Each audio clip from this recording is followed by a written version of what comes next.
Bonjour à tous et bienvenue dans cette vidéo de test. Aujourd'hui, les tests du Ulefone, la marque Ulefone, pas Elephone, Ulefone Mix 2. Appareil pour lequel j'ai fait un déballage, probablement encore trop long, mais dans lequel je dis quand même pas mal de choses, donc ça me permet de faire une vidéo test un tout petit peu plus courte. Alors en vitesse au rappel, le Ulefone Mix 2, il a une double caméra arrière, 13 mégapixels plus 5 mégapixels, Mediatek 6737 en quad-core, 2 Go de RAM, 16 Go de ROM, un capteur d'empreinte, batterie de 3300 mAh, 5,7 pouces HD, c'est du HD+, même, parce qu'il est en 18 neuvième. Il est donc en 18 neuvième et il tourne sous Android 7.0. Voilà, ça c'était pour ce qu'il y a sur la boîte. Le téléphone, on en a fait le tour, mais je refais un petit tour rapide ici. Donc l'appareil photo frontal, flash de façade, petit haut-parleur, les capteurs sont là au-dessus. Il y a un film qui protège l'écran. Les boutons sont en dessous de l'écran rétractable. Ouais, c'est pas toujours le cas, donc ça c'est pas mal, hein. On profite quand même de toute l'image comme ça, de toute la capacité de l'écran. Alors il est annoncé comme mixte, comme mix. En fait, il n'est pas mix du tout, hein, quand on fait mix par rapport à des Xiaomi Mix, hein. Maintenant il est peut-être mix si on fait mélange d'un maximum pour un mini prix. Ça c'est possible aussi. Mais je vais dire par rapport à la photo de la boîte où on voit vraiment qu'il est presque Edge carrément. Il n'est ni Edge ni Mix, hein. Il a juste un écran légèrement 2D, là, hein, de 2,5D. Mais pour le reste, c'est un écran. Il y a un bord noir tout autour. Maintenant, pas désagréable du tout. Le bord n'est pas énorme. Si on retire la coque, parce que j'ai laissé la coque silicone, c'est quand même pas désagréable. Il ne faut pas non plus exagérer. Je rappelle que cet appareil ne coûte pas très cher. L'appareil est à 92,74 €. Voilà, si je prends la description, on vient de le voir, hein, 2 Go de RAM, 16 Go de ROM. La caméra frontale, c'est une 8 mégapixels, ça je ne l'avais pas dit. Comme senseur, il a l'accéléromètre, la lumière, enfin le capteur de luminosité, le capteur de gravité. Il a le e-compass, hein, donc il a quand même une boussole. Proximité sensor. Ça, c'est ce qu'il y a habituellement dans les téléphones. Alors, il est dual nano SIM, plus ou une nano SIM et une carte micro SD. Il a le GPS, le Bluetooth 4.1. Et dans les bornes, il a la 800 en 4G, donc il est 4G évidemment. Il a la borne des 800, plus toutes les autres évidemment. Il n'a pas la 700. Hein, ça, il n'y en a aucun quasiment qui l'a. Alors, qu'ils l'ont. Bref. Vous avez compris. Alors, il a une mémoire extensible à 128 Go par une micro SD. Il a une résolution, ça je l'ai dit, de 1440 x 720p pixels. Donc, c'est bien du HD+, hein, il est en 18 neuvième. Il a une protection d'écran de Corning Gorilla Class 3 et un film de protection rajouté par le constructeur. Qu'est-ce qu'on peut rajouter de plus à ça? La batterie, oui, voilà. Dimension de l'appareil, donc qui fait une hauteur de 15 cm,2 une largeur de 7 cm,16 mm et une épaisseur de 0,89, donc 8 mm,9, donc on va dire 9 mm. Pour un poids annoncé de 177 grammes. Alors les mesures sont juste, le poids par contre, je vais le reprendre parce que si je me souviens bien dans le déballage, ce n'était pas ça du tout. C'était pas très loin, mais enfin c'était pas ça. Donc j'ai 193 grammes ici, voilà, j'espère que vous le voyez. Donc 193 grammes pour l'appareil, et là j'ai retiré la coque exprès pour le peser sans coque. Voilà. Donc ça c'était pour les dimensions de l'appareil. On a vu pour l'écran et tout ça, mais en fait tout ça c'est dans le déballage, donc je vous invite à aller y voir. Quelques photos promotionnelles. Pas grand chose à dire. Bon, ils ont l'air de dire que le capteur d'empreinte réagit en un dixième de seconde. Alors on va voir tout ça évidemment pendant le test, sous Android 7, etc. etc. Voilà, ça c'était pour les données du vendeur. Alors l'écran est réactif. Donc au point de vue réactivité de l'écran, je parle bien, c'est tout à fait réactif. Maintenant, l'appareil va pêcher par son manque de RAM. Il a une 2 Go de RAM et à mon avis, c'est pas de la RAM dernière génération. Il a tendance quand même à ramer, c'est le cas de le dire, hein. Donc il faut le temps, il faut pas s'énerver. Il fait tout ce que vous lui demandez, mais il le fait pas pas très rapidement, voilà. Donc quand vous ouvrez une application, ben, évidemment ici il va y aller de suite parce qu'elle est toujours en mémoire, voilà, comme ça. Mais si vous ouvrez une application, ben, il lui faut le temps, voilà, il lui faut 2 secondes à la place d'une. Est-ce que c'est vraiment important? Je ne pense pas. En fait, il y a des gens qui sont très pressés et un appareil comme ça ne leur conviendra pas. Il est un peu lent, mais pour le reste, l'écran est agréable, la frappe est agréable, il n'y a pas de souci. Alors, on va voir directement l'application Display Tester puisqu'on parle de l'écran. Allez, mon petit. Oui, il faut un certain temps. Hein. Il ne démarre pas les applications directement. Il faut un certain temps. Voilà, on va mettre un petit peu plus de luminosité. Comme ça. Donc, au point de vue lumière, luminosité, couleur et tout ça, moi, j'ai pas eu de soucis. C'est assez chouette, hein, c'est un bel écran. Hein. Il prend quand même une grande surface. Il est assez bien optimisé pour un appareil, encore une fois, qui n'est pas très cher. Hein. Il est en dessous des 100 €. Et les couleurs, bah, elles sont juste bien, quoi. Il n'y a pas besoin d'avoir plus flash. Il n'y a pas besoin, je ne vois pas de fuite de lumière. Hein. En général, sur le gris, on le voit assez vite. Quand il y a le gris clair comme ça. Le noir est bien noir, le jaune est bien jaune. En espérant que sur la caméra, ça ne va pas flasher trop fort. Je vais diminuer la lumière et je vais les faire repasser. Parce que là, en fait, c'est ma caméra qui a tendance à fausser les couleurs. Donc, on va les refaire dans l'autre sens. Vous allez voir, les couleurs sont bien. Donc, en fait, cet écran est très lumineux, très rétroéclairé. Donc, il faudra un tout petit peu diminuer la luminosité. Ce qui est tout à fait bien, évidemment. Comme ça, vous économisez un peu de la batterie. Mais il peut être beaucoup plus lumineux que ce qui est nécessaire au départ. Voilà, donc les couleurs sont superbes, elles ne sont pas brûlées, c'est vraiment la caméra qui prend trop fort, qui est trop sensible. Voilà, donc ça c'était pour une partie de l'application Display Tester. On va revenir en arrière, juste aller voir les photos réelles. Voilà, on va remonter un petit peu encore la luminosité. Je vais essayer de rapprocher un peu. Voilà, photo réelle, ben, aucun souci. Hein. Encore une fois, je répète toujours la même chose. Je n'ai plusieurs mauvais écrans, enfin un écran désagréable à regarder depuis quand même quelques mois. Hein. On n'a plus vraiment de gros soucis avec nos écrans. Même un écran HD comme ça, bon marché, sur un appareil bon marché, bah, ça fonctionne tout à fait bien, il n'y a pas vraiment de problème. Alors, les options de la ROM. Bon, la ROM, c'est Google, c'est le Google Now Launcher, je vais dire d'abord, hein, ça c'est pour le launcher, hein, le tiroir d'applications avec toutes les applications de chez Google pour tout ce qui est Android de base. Bon, j'en ai rajouté quelques-unes. Alors, il y a une petite application de chez Ulefone, ici. Voilà, on va l'ouvrir.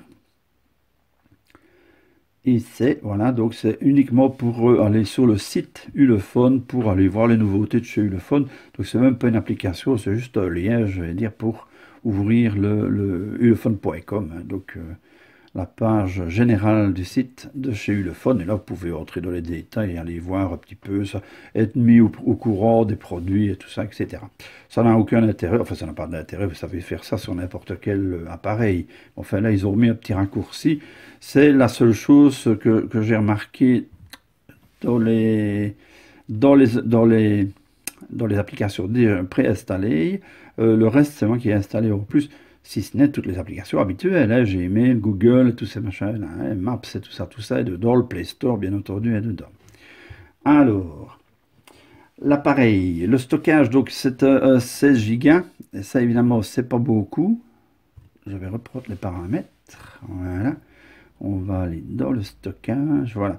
Donc 16 Go, c'est pas vraiment énorme, mais on peut mettre une carte micro SD. Encore une fois, je rappelle, les cartes micro SD, il y en a des très bons marchés. Avec 64 Go, vous pouvez en trouver à 5-6 € sur les sites chinois. Méfiez-vous quand même, en général, elles sont très lentes en écriture. Ce qui veut dire que si vous faites des photos et que vous voulez que les photos se mettent directement au stockage sur votre carte mémoire, ben, il y a des fichiers qui vont ripper, qui ne vont pas s'inscrire convenablement. Donc l'idéal, c'est de prendre une bonne carte micro SD. Ça, c'est vraiment impératif. Une carte micro SD que vous pouvez réutiliser sur une petite caméra action, des choses comme ça. Hein, donc c'est en général des classes 10, mais c'est aussi des U3, hein, parce que la plupart des classes 10, ce sont des UE, elles sont quand même un peu limites. Et les chinoises, dans celles qui vont vraiment trop bon marché, ce n'est quand même jamais vraiment de la bonne qualité. Voilà, donc ça c'était pour le stockage. Sur les 16 Go, il y en a 863 qui sont utilisés. La mémoire, c'est une 2 Go, il y a 1 Go 2 utilisé actuellement maintenant. Alors il y a le mode plein écran, donc je reviens en arrière un instant, voilà.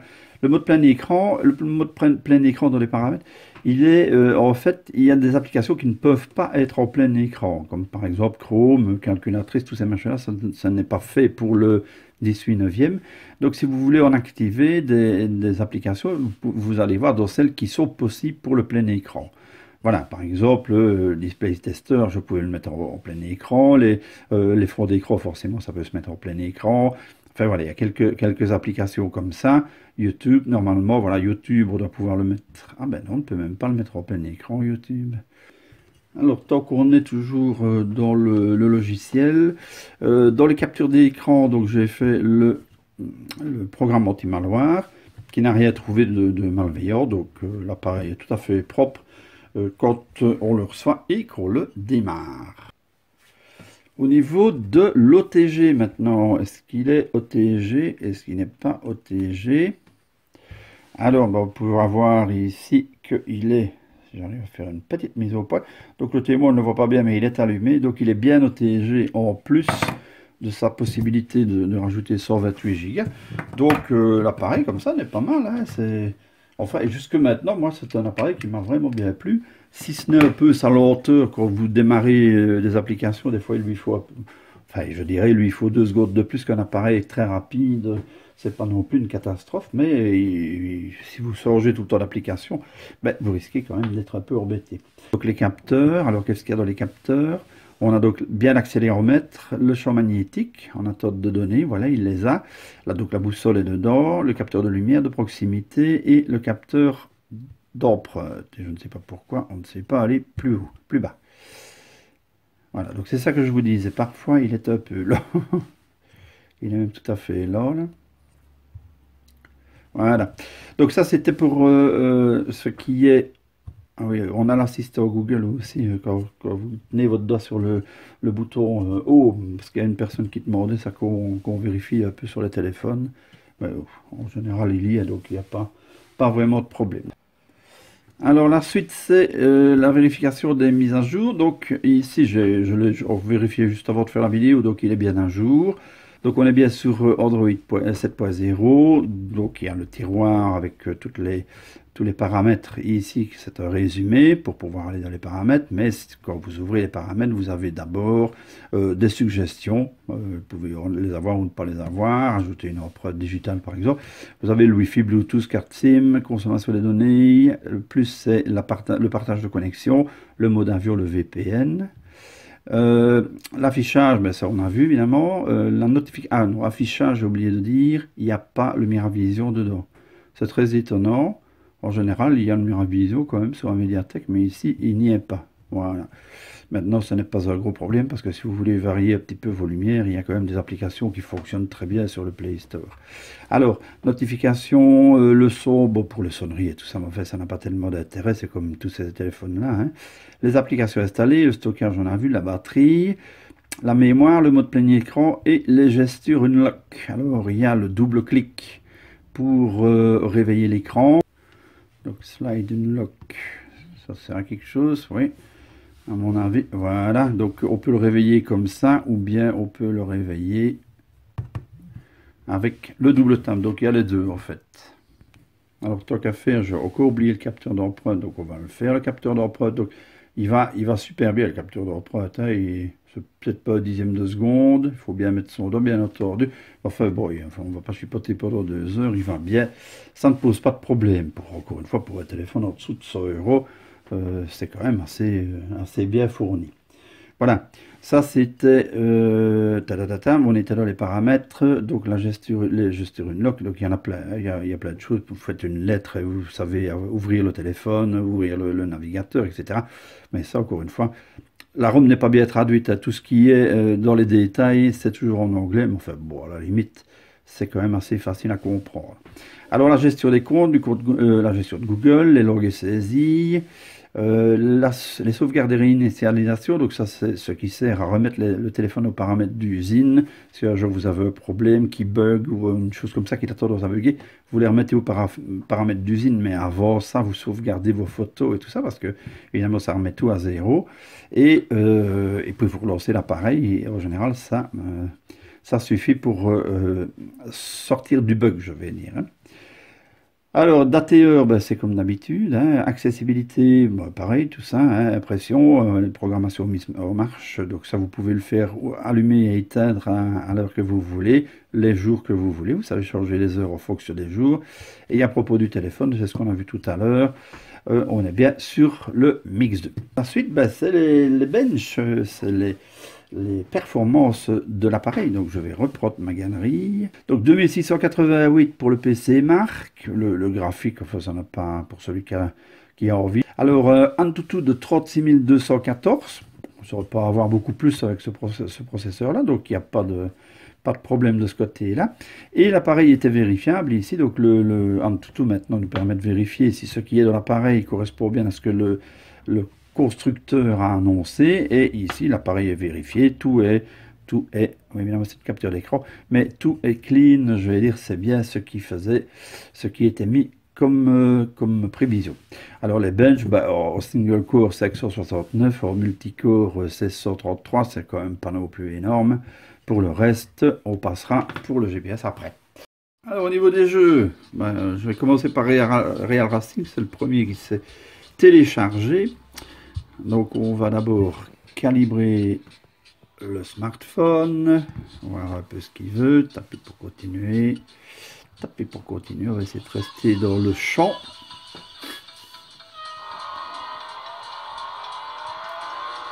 C'est déjà bien, il commence déjà en ligne droite, il ne part pas dans tous les sens, donc on n'a pas de souci de réglage.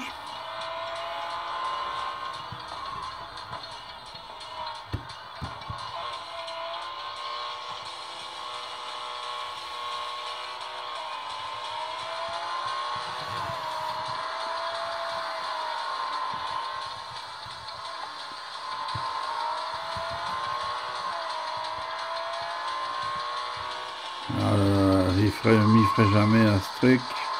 Même en essayant sur un support, ça ne va pas.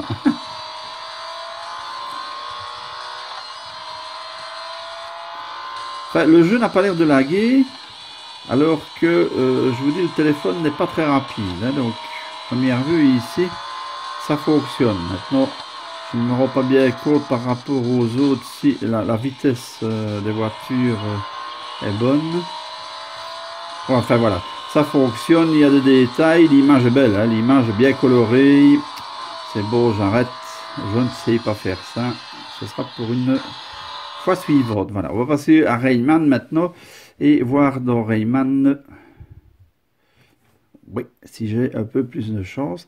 Avec Rayman, en fait, quand le téléphone est vraiment trop lent, on voit le petit bonhomme, enfin Rayman, ralentir, donc on voit tout de suite quand il y a un souci. Voilà, on passe donc à Rayman. Voilà, alors Rayman. Bon, juste pour voir s'il court quand même à une vitesse correcte. Bon, il a l'air, hein, ça n'a pas l'air d'avoir trop difficile. La partie de démonstration, évidemment, c'est pas très représentatif, mais comme je ne sais déjà pas aller jusqu'à la partie suivante. Voilà. Allez,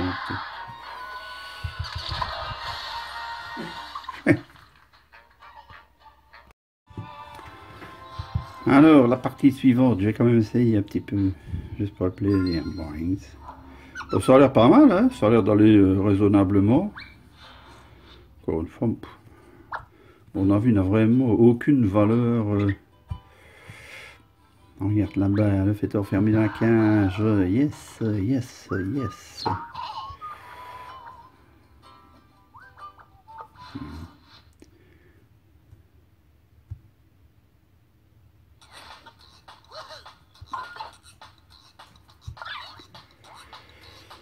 Je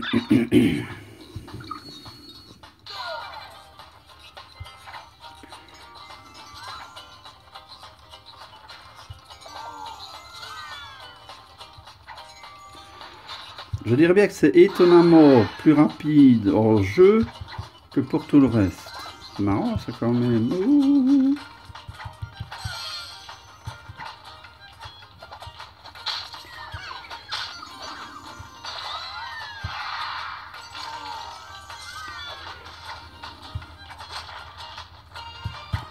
Qu'est-ce qu'il doit se casser la tête avec moi, c'est terrible. Oh. Et puis...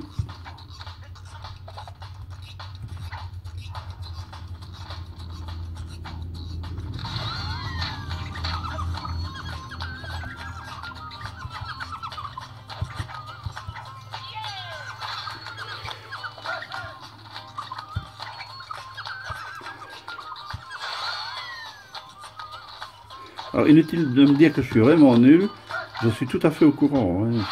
Ce n'est pas obligatoire de faire des commentaires en me disant que je suis nul. C'est juste pour vous montrer que le jeu fonctionne, qu'à première vue, sur cet appareil, il n'y a pas de souci. Allez, je laisse comme ça, c'est assez. Alors la suite maintenant, bah, c'est le logiciel photo. Donc on est toujours sur un appareil de base, hein, donc logiciel photo évidemment de base. L'appareil photo par contre, j'ai été assez agréablement surpris. La qualité des photos est tout à fait correcte pour, encore une fois, pour un appareil de ce prix-là. Hein. Mais il y a des appareils plus chers qui ont des photos nettement moins bonnes, qui sont beaucoup plus pixelisées. Et voilà, donc ici ben, on a les paramètres comme c'est sur, maintenant sur Google, enfin sur les appareils photo de base. Je vais essayer de vous faire un petit agrandissement du bas, voilà. Donc ben, les infos de géolocalisation, hein, on va les mettre comme ça. Je vais revenir les paramètres. Donc ça c'est pour mettre la date, l'heure, l'endroit exactement, enfin l'endroit GPS où vous étiez quand vous avez pris la photo. Ça c'est pas mal quand vous êtes en vacances pour retrouver un peu les endroits. La détection homme-femme, on ne voit pas l'intérêt. La taille des photos c'est 9 ou 4 tiers. La taille en mégapixels, on peut aller jusqu'à 13 mégapixels. Le retardateur, l'anti-scintillement, la capture continue, ça peut aller jusqu'à 40 images en continu, et le ZSD qui peut être enclenché. Alors ça, il y a évidemment le mode HDR qui est évidemment disponible. Donc on va ressortir de là. Et si on va maintenant dans la partie vidéo, la partie vidéo, le flash est mis. Oui, non, il était mis en continu. Alors la partie vidéo, ben, il y a dans les paramètres, ben, pareil, l'info géolocalisation. Filmer, on peut aller jusqu'en 1080p. Le micro, soit l'activer, soit le désactiver. Et le IS. Alors, et le mode HDR, bien entendu. Donc, tout ça, c'est disponible sur l'appareil. Le flash, évidemment. Dans les choses possibles, on a vidéo, photo, on a... Voilà, Fast Body, hein, donc ça c'est pour diminuer enfin, tout ce qui est détail sur votre visage. Le mode blur, hein, vous pouvez augmenter ou diminuer l'effet du flou. Le mode mono, le mode panoramique et le mode pro qui affiche, encore une fois, il fait trop clair derrière, donc voilà, on va déjà un peu mieux voir comme ça. Donc il affiche les éclairages différents, hein, encore des sols, le soleil, la neige, on fait des choses comme ça. Les ISO où on peut augmenter, et vous avez chaque fois les ISO qui se marquent là-bas.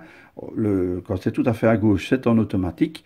Et alors la luminosité de l'image que vous pouvez augmenter, si c'est vraiment trop sombre, ben, vous pouvez un petit peu l'augmenter, et si c'est vraiment trop lumineux, vous pouvez la diminuer un petit peu. Voilà, ça c'est le mode pro. Alors, le mode panoramique, ça on l'a vu, le mode, voilà, on va revenir au mode photo. Si je peux retourner jusqu'au mode photo. Voilà. Le mode photo. Alors, pour ce qui est des selfies. J'ai encore plus l'air vieux. Voilà, donc pour ce qui est des selfies, ben, il y a aussi infolocalisation. La photo, c'est 9 au 4 tiers. Le maximum, c'est 8 mégapixels. Et le retardateur, l'anti-scintillement et le ZSD. Voilà, sinon, il n'y a rien de particulier à ce niveau-là. Alors, au niveau des filtres, donc ce sont les filtres habituels. Hein, vous avez toute une kyrielle, comme on dit, de filtres. Tableau noir, négatif, pas de filtre. Donc ça, c'est photo normale. Tableau blanc, ouais, ce qui donne un peu un aspect de croquis, comme ça. Hein, si on met un petit personnage... Ouais, bon, on va essayer de ne pas casser le personnage. On va le mettre là. Oui, même la main, c'est marrant. Hein. On voit toutes les rides. Ouais, ça, c'est spectaculaire. C'est presque un film d'horreur. Hein. Il y a moyen de faire quelque chose de monstrueux. Voilà, donc ça c'est tableau noir, tableau blanc, pardon, tableau, oui, blanc. Postérisation, hein, si vous voulez augmenter un petit peu l'effet poster. Hein, donc ça varie un peu, vous voyez, on voit dans les couleurs comme ça, ce petit effet de postérisation. Enfin bon, et tous les autres filtres habituels. Hein, alors le filtre frais, alors là frais, je ne sais pas pourquoi, parce que ça donne une image justement beaucoup moins fraîche. Enfin bon, c'est ce qu'ils appellent le filtre frais, le filtre bleu, pour avoir une image bleue. Alors, chaque voit son intérêt dans les filtres, en tout cas moi ça ne m'intéresse pas trop. Le mode mono, mais il est déjà hors des filtres, hein, il est déjà dans les options. Celui-là est pas mal, le mode négatif, moi j'aime encore bien, ça donne des couleurs tout à fait particulières sur les choses bien colorées. Les mains par exemple, c'est assez comique. C'est le négatif. Et alors, en fait, il y a encore des modes sur les côtés ici, hein, donc vous avez... déjà, je vais dire 3 x 5, donc il y a au moins 15 filtres différents. Et il y a même le mode fabuleux ici. Alors, je ne sais pas ce que ça a de fabuleux. En fait, tout ça, c'est vraiment une question de goût. Mais enfin, il y a moyen de faire des photos assez correctes. Je mettrai quelques photos sur la vidéo, bien entendu. Photos que j'ai faites avec cet appareil. Voilà, moi je n'ai rien remarqué de particulier, en tout cas hors mal. Je trouve que l'appareil photographie bien et filme sans trop de saccades, mais encore une fois, je parle pour un appareil à moins de 100 €. Voilà, ça c'était pour ce qui est du logiciel photo. Alors on passe maintenant au GPS. Je vais aller dans la galerie, reprendre mes captures d'écran. GPS, j'ai pas eu de soucis. Alors, un fixe en 10 secondes, comme premier fixe, ici en intérieur. Ça, c'est une chose.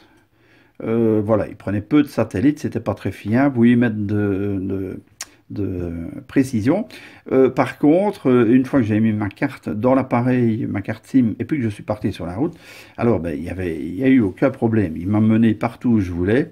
Il ne s'est pas trompé alors que je lui ai fait faire, hein, j'ai changé le trajet parce que c'est un trajet que je fais régulièrement. Ici par exemple, il y a des travaux, donc il a eu un peu plus difficile, mais c'est normal, hein, il y a des travaux et j'ai essayé avec mon appareil habituel et il a fait exactement la même erreur. Donc ça je vais dire, ce n'est pas vraiment l'appareil lui-même qui fait une erreur, mais il se rétablit assez vite. Voilà, ça c'était pour le GPS, rien de spécial à dire, il fonctionne, en tout cas, fonctionne bien, moi je n'ai pas eu de soucis avec. Je peux vous montrer 2-3 photos. Hein. Voilà une photo par exemple qui est prise dans le noir complet, je vais la mettre d'ailleurs comme ça. Donc dans le noir complet, je dis bien complet. Alors la netteté n'y est pas parce que photo au flash comme ça, je n'ai pas assez de stabilité dans les mains pour que ce soit vraiment parfait. Mais en voilà une autre qui est faite dans le noir complet et qui est parfaitement nette, et il n'y a vraiment rien à redire, même pas très pixelisé. Je vous dis, moi, l'appareil photo, je suis assez agréablement surpris. Une photo, encore une fois, dans le noir complet, hein, là je vise une bibliothèque de bande dessinée, je suis à 1,50 m, je ne suis évidemment pas très loin. On m'a déjà dit ça aussi dans les commentaires, que les flashs, ouais, c'est quand même pas terrible, les flashs, oui, mais c'est vraiment des microscopiques petits flashs. Hein, même quand vous vous en servez en lampe de poche, ça n'éclaire pas à 25 mètres, hein, ça éclaire vraiment sur le mètre 50 ou les 2 mètres devant vous. Ça n'est pas vraiment fait pour faire de la photo au flash tout le temps, c'est juste pour dépanner, je veux dire, ce genre d'appareil. Alors voilà, des fleurs, bon écoutez, il fait ses photos correctement. La plupart du temps sur les appareils photo, moi quand c'est flou, c'est moi qui ai bougé, c'est pas l'appareil. Hein. Il n'y a pas de gros soucis. Maintenant, encore une fois, il ne faut pas non plus être trop exigeant et grossir trop fort, parce qu'alors on entre tout de suite dans les pointillés. Enfin oui, celle-là, elle n'est pas terrible en fait. Hein, ouais. Enfin bon, voilà, je mettrai les photos sur la vidéo. Les photos de départ du déballage, ben, elles sont vraiment parfaites. Hein, c'est vraiment très net, il n'y a pas de souci à ce niveau-là. Voilà. On ne sait pas avoir beaucoup mieux avec un appareil, en tout cas de ce prix-là. Ça, c'était pour tout ce qui est photographie. Et et GPS. Voilà. On passe à la suite. Alors, au niveau de ce qui est vidéo et audio, hein, je vais juste prendre une petite vidéo comme ça, parce qu'avec le Wi-Fi que j'ai ici, ben, ça bloque quand même assez régulièrement. Donc au niveau du son, ben, là il est à fond. Un son un peu casserole, hein, comme tous ces téléphones-là, malheureusement. Voilà, ici il va commencer à chercher à diminuer la capacité, tellement le Wi-Fi est mauvais. On va essayer de le remettre voilà, il est en meilleure capacité, là, donc c'est un peu plus net. Voilà, donc ça c'est au niveau du son. On va passer avec le petit haut-parleur. Il est allumé, on va mettre le câble. Alors, il y a évidemment Monsieur Jack qui est là. Est-ce qu'il va aller avec la housse? Ça, je ne suis pas sûr. Tenez, on va un peu voir ça. Oui, ça marche. J'avais l'impression que la coque était un peu trop épaisse et que le jack ne rentrait pas bien dedans. Mais en fait, il est bien dedans, il ne crispe pas.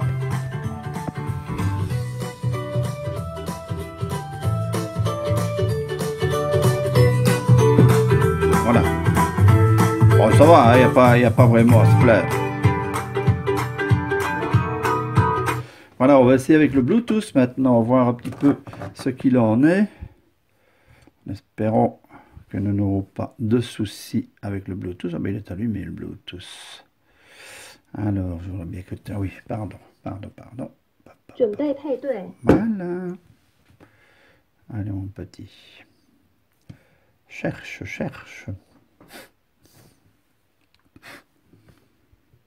Voilà. Petit haut-parleur chinois. Il est connecté, donc on revient à la musique. Voilà.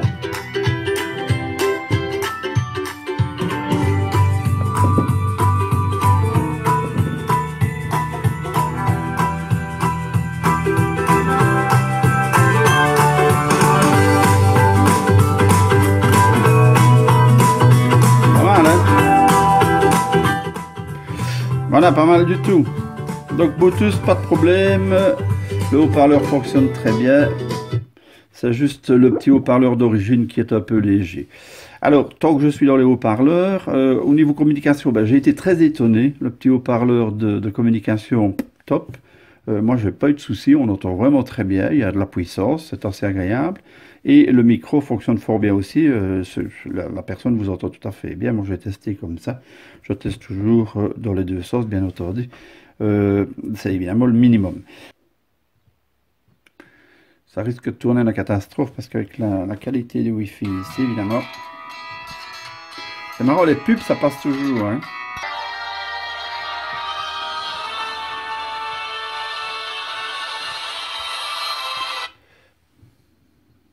Quand même mettre quelque chose d'un peu plus clair. Faut le temps, hein. Faut le temps. Encore une fois, ça, c'est pas l'appareil, hein, c'est le Wi-Fi chez moi.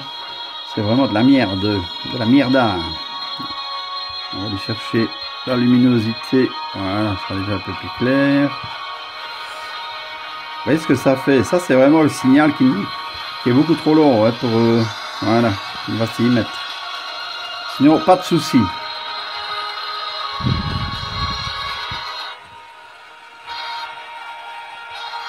Le son un peu casserole, mais est-ce qu'on a vraiment des GSM qui ont des bons haut-parleurs à des prix pareils hein? Sinon l'image est magnifique, hein? Vraiment très agréable. Voilà, on peut passer à la suite. Et Wi-Fi bande 3G 4G. Donc moi ici, encore une fois, dans ma région, ben, je n'ai pas eu de souci pour la 4G. Hein. Il a toutes les bandes que nous utilisons ici en Belgique. Hein. Et donc moi je vais la 4G où il y a la 4G et je ne l'ai pas où elle n'y est pas, où elle n'est pas. Au niveau du Wi-Fi, dans cette pièce, encore une fois, donc on est toujours avec un Wi-Fi très léger. L'appareil arrive quand même à capter, quand même à télécharger des jeux et tout ça. Donc moi je considère qu'il fonctionne très bien. Maintenant quand je suis dans le salon chez moi où il y a Wi-Fi du tonnerre. Alors là, on est tout le temps à fond les ballons. L'appareil, évidemment, n'a pas de problème. Moi, j'aime bien faire le test ici dans cette pièce où, encore une fois, je répète, il y a des poutrelles métalliques qui empêchent un peu les autres de passer. Le Wi-Fi est tout à fait merdique et j'ai des appareils qui ne fonctionnent pas du tout. Ici, il fonctionne tout à fait correctement par rapport au signal que j'ai. Voilà, ça c'était pour ce qui est des réseaux. Au niveau autonomie, alors avec la batterie qu'il a, moi je n'ai pas, encore une fois, écran HD, donc qui ne consomme pas beaucoup. La luminosité qui est assez forte, donc vous pouvez la diminuer, ça consomme encore un peu moins. C'est un appareil qui, il n'est pas très rapide, mais il est quand même assez bien optimisé au niveau consommation. Donc moi je fais largement la journée, dans une utilisation normale, beaucoup de vidéos YouTube et des choses comme ça, en Wi-Fi, hein, pas au 4G. Enfin, je les ai fait en Wi-Fi, moi, ici. Donc, au niveau durée, ben, une grosse journée sans aucun problème. Vous arrivez le soir, il vous reste 20-25%. Maintenant, vous ne ferez pas 2 jours. Ça, c'est sûr que vous ne ferez pas 2 jours. Et si vous jouez beaucoup, ben, vous ne ferez même pas la journée. Ça reste des appareils avec des batteries pas très imposantes. Enfin bon, ça c'est encore une fois des téléphones pas chers, hein, donc il ne faut pas non plus en demander trop. Alors j'avais fait une petite note, voilà. Qu'est-ce que j'avais trouvé de magnifique? Ben, l'image, hein, vraiment très belle. Le son correct, mais c'est vrai qu'il est quand même un peu casserole, ça dépend de ce que vous regardez. Mais au niveau du son, parole, je vais dire, ben, c'est tout à fait correct.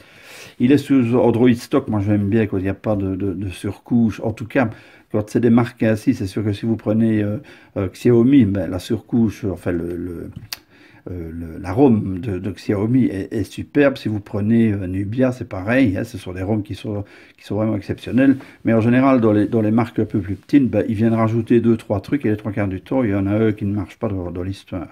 Alors l'esthétique de l'appareil, hein, qui est quand même, pour le prix, fort beau, hein. Moi je trouve qu'il est magnifique cet appareil. Ce grand écran fait vraiment plaisir, on a vraiment envie de l'utiliser. Les comptes, par contre, ben, la réactivité est un peu faible, hein, c'est un peu dommage. Là, c'est vraiment limite trop faible, mais j'espère qu'il y aura une mise à jour qui pourra un petit peu l'accélérer. Et ben, qu'il n'est pas mix du tout, je ne sais pas pourquoi il l'appelle mix par rapport à tous ceux qu'on a appelés mix, c'est qu'il y avait 3 côtés, 3 bords quasiment, où l'image était presque jusqu'à l'extérieur du téléphone.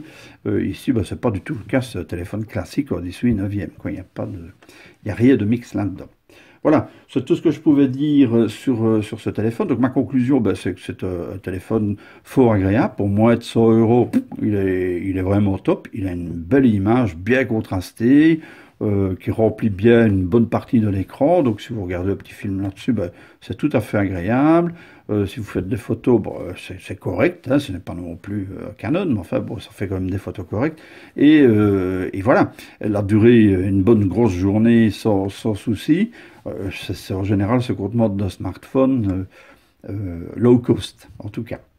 Voilà, donc ça c'était pour la vidéo du Mix 2, les tests Mix 2 de chez Ulefone. Ce sera pour une prochaine vidéo. Je vous remercie d'avoir été fidèle jusqu'au bout. Et ben voilà, n'hésitez pas, un petit pouce vers le haut si ça vous a plu, un petit pouce vers le bas si ça ne vous a pas plu. Je vous souhaite une bonne journée et ce sera à une prochaine vidéo.